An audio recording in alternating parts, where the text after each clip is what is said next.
Coming up on today's show. Do not come up with some crazy title for yourself. I see this in the organizing industry. They want to call themselves a president and they're not incorporated. And obviously we want to try to have something that's easy to remember. It's not like some, unless you come up with some crazy word that you think you're going to be able to, brand out, which is not terrible, but you do want something that people can remember. People will always say, who do I make the check to? I hear a lot of professional organizers say, number one, you can Venmo me. You can't use Venmo for your business. That's personal. I mean, I don't think the world's going to collide if you use it one time, but you have to know that Venmo is for personal transactions, not business. How to organize a business launch, part 2, today on Keeping You Organized.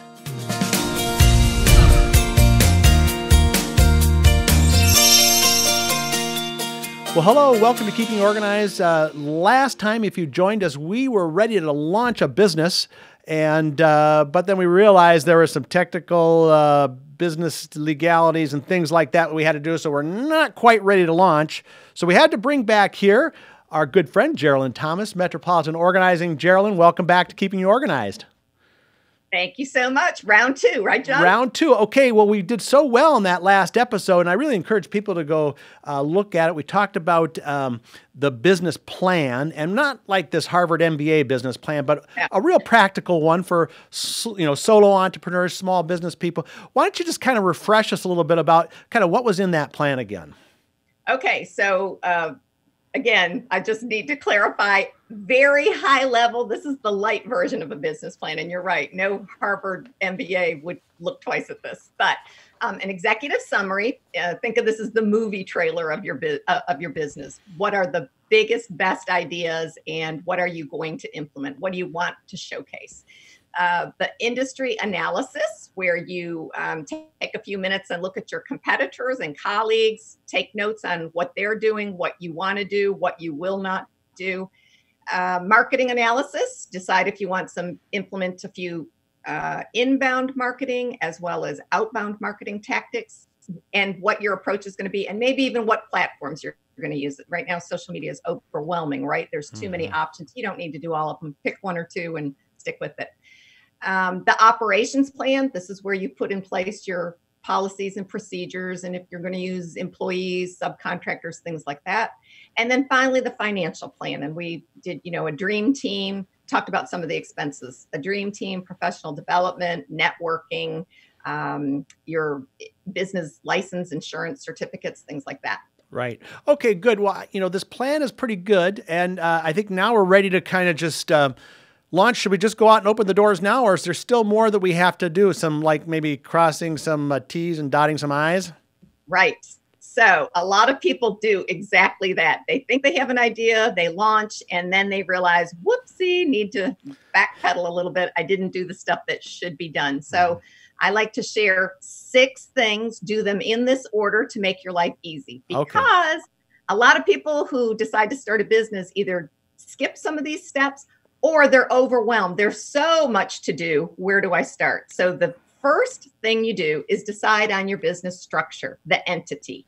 Okay. In the organizing industries, yes, there are partnerships and there are corporations, but 95, I'm making that number up, 95% would be my guess of us are either solopreneurs or LLCs. That's those are the most common business structures for small busines's. And someone was asking me this question the other day outside of work, like, what is the difference between a solopreneur or you're doing your own taxes or whatever, and then like, is an LLC a corporation, or how does that actually? An LLC, again, not a lawyer, not pretending to be one. So ask an accountant or a lawyer, but basically it does something completely different to if somebody were to come after your business, meaning they're going to sue it, they would be able to access the business, not you personally. Got it. And again, that is like a way oversimplified answer, but that's it in a nutshell, as well as the tax structure is a little different. So what you're saying is that they don't like the way you organize their stuff, they can't come after your Ferrari, right? Exactly. Yeah. And I'm sure we're all driving Ferraris too. Yes. Okay. All right. So let's go on to number 2. Okay. One more thing about the Oh. business entity, and I just have to say this. So you're going to choose the structure of your business. And again, most of us will choose solopreneur or LLC. Do not come up with some crazy title for yourself. I see this in the organizing industry. They want to call themselves a president and they're not incorporated, or they want to call themselves a chief financial operating officer. You know, we like to give ourselves a little sense of importance. Learn what any title that you're going to call yourself means. So if you want to say I'm a solopreneur, meaning I own Metropolitan Organizer, or where I live, I'm an LLC and I have to sign my legal documents manager. Not a very glamorous title, I must admit, but that's what legally goes on my documents. So figure out what's right and what's wrong. I have a funny story that I called myself president on my first business cards. And then my husband, who practices law, but not business law, said, you can't do that. You're not the president of your company. You're not incorporated. And I thought, what? So yeah, I had to throw away all new business cards, 1,000 of them. Yeah. And they went in the trash because that's not cool. So that's why I tell people. Okay. That's a great advice to know. And I'm sure it varies from state to state. So you're going to need some assistance on this from someone who knows what they're talking about. Absolutely. Absolutely. Okay. Speaking of names, the second step would be to name your business. And my best tip for this is try to get a unique business name. Yes. If you fall in love with the business name, check it on things like whois.com, uspto.gov, which stands for United States Patent Trade Office.gov. There's lots of even like GoDaddy, you can check a domain if a domain name is available, but try to get a unique name for your business. And then if you love that name and don't want anyone else in the organizing industry or whatever industry you're in to use it, then you can pay to trademark it. But that's a different conversation. Right. So, okay. Yeah. So we got the business name, and obviously we want to try to have something that's easy to remember. It's not like some, unless you come up with some crazy word that you think you're going to be able to, brand out, which is not terrible, but you do want something that people can remember so that when they go back to their computer and they go to look for you, they can actually remember it. Right. And one other little thing I would suggest is if your name is available, firstname.lastname.com, go ahead and buy that as well, because you can point that. Sometimes people think it's easier to remember your name than your business name. Right. Okay. Good. How about number 3? Register your business with your city and possibly state. And again, I can't give too much advice on that one, except to do your homework and research where you live. It'll be specific to where you're living.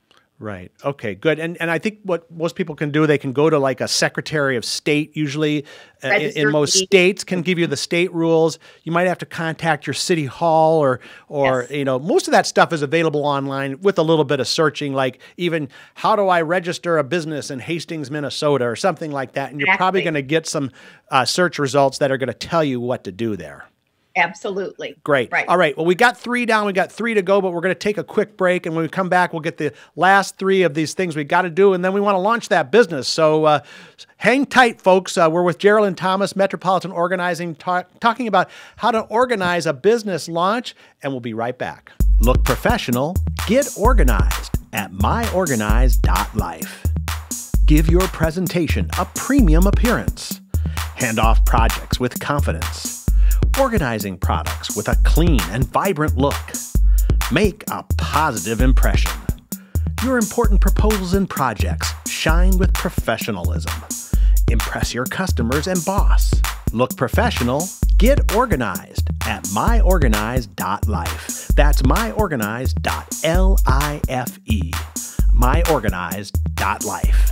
We're back now on Keeping You Organized, talking about how to organize a business launch. We've got this great dream. In our last episode, last week, we did, the business plan, kind of laid out the elements of what are included in that.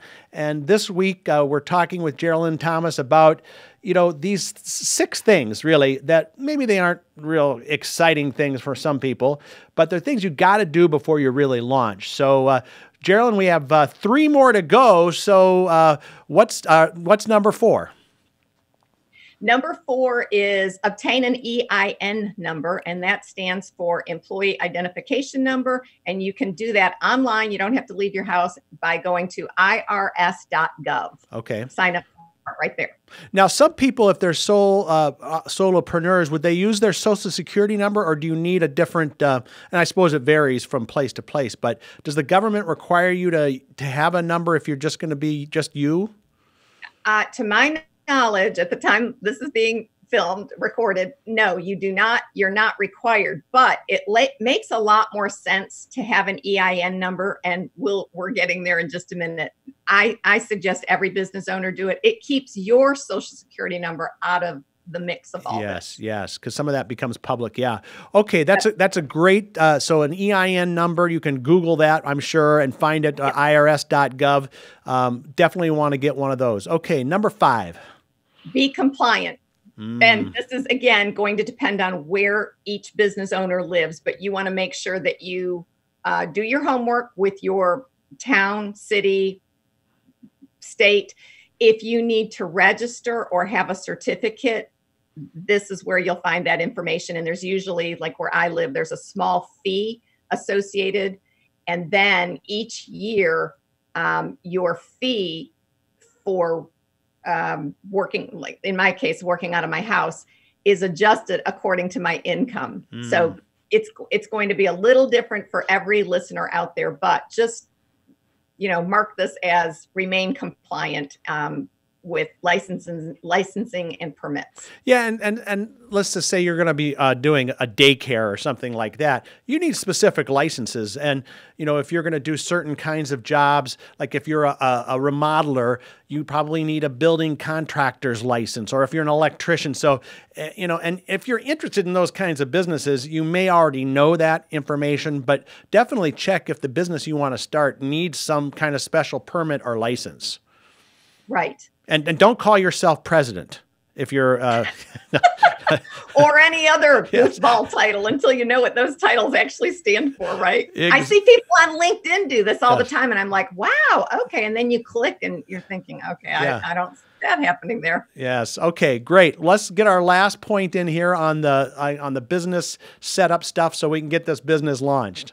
The happiest one of all, open a bank account using your EIN and your new business name, and register everything. Apply for, you may need checks, as well as a credit card. Right. And I think it's good too, even when you do accounting and bookkeeping and things like that, to have that separate bank account, because the last thing you want to do is say, hey, I did my dry cleaning here, but I use my business account, and things get really hard at tax time when you try to start sorting that kind of stuff out. And let me share a really common mistake that I see and hear about is that, business, when I go to somebody's house and do hands-on organizing services, people will always say, who do I make the check to? I hear a lot of professional organizers say, number one, you can Venmo me. You can't use Venmo for your business. That's personal. I mean, I don't think the world's going to collide if you use it one time, but you have to know that Venmo is for personal transactions, not business. And Venmo could shut you down. And also have your clients make their checks out to your business name, not to you personally. Again, you want that barrier or boundary between, business money and your personal money. And when they're writing it to the business account, it's very obvious that it's taxable income. Right. And, I'm not a lawyer, so what I'm going to say here is not intended as legal advice. But I think if you say, just write it to me, you then lose some of those privileges of that LLC where, wait a minute, I was dealing with John. I wasn't dealing with, his coffee shop. And so, these are things that you really have to do. So are we ready to launch? I mean, what should you do? What should you do the night before you launch? Maybe go to that coffee shop. Yeah, come to my coffee shop and celebrate, right? We got to have some fun and get ready for a roller coaster ride. Isn't that the first few years of a business are always hold on tight, right? After that, I tell people, really, now it's time that these little things are off your plate, which don't seem so little while you're going through them. But then you start designing your website, which is, a whole, maybe we'll come back and do that another time. All the elements or things that people do wrong on their websites. I remember I was at a seminar one time and a guy said, you really don't have a business until you have your first customer. So maybe that's what you're going to be officially in business when you actually have a customer who's ready to pay you something, then you're in business, right? That's exactly right. That is correct. Well, Geraldine, this has been 2 great episodes here on hopefully inspirational. Obviously, people, we didn't cover everything you need to know. We covered the high concepts. We talked about the dream team and maybe the importance of having a coach. So that brings up, can you help people with this kind of stuff? What kind of services do you offer, and how do people get a hold of you? Okay, I do offer services like this where I give advice. And again, I always like to say, not legal advice. Right. You will still need to hire an attorney to get the fine print taken care of. But yes, they can find me at metropolitanorganizing.com. And if they're interested, they can visit YouTube and search for Geraldine Thomas on YouTube. I've put together a few videos with this type of information on it. And I also have some downloads and blog posts, no barrier. You don't have to sign up for anything. You can just go to my website and download them on what to expect when business startup costs, what to expect, and these 6 steps for starting a business. Awesome. I love it. Okay. Well, folks, thanks, Geraldine. I'm sure we'll have you back again. We love having you on the show. And these are things that, when we talk about getting organized, there's all kinds of subjects, but this is one I think, America is made up of a lot of small businesses. And Absolutely. This is something that people need to be organized for. So we're so glad to have you on. Thank you, John. Always, always fun to be here. All right. Okay, folks. Now, take Geraldine's advice. Go out to my coffee shop, which is not open yet. But if it were, go out and celebrate. Find yourself your first customer. Launch that business. Now you know what you need to do. And then come back next time for continued support right here on Keeping You Organized.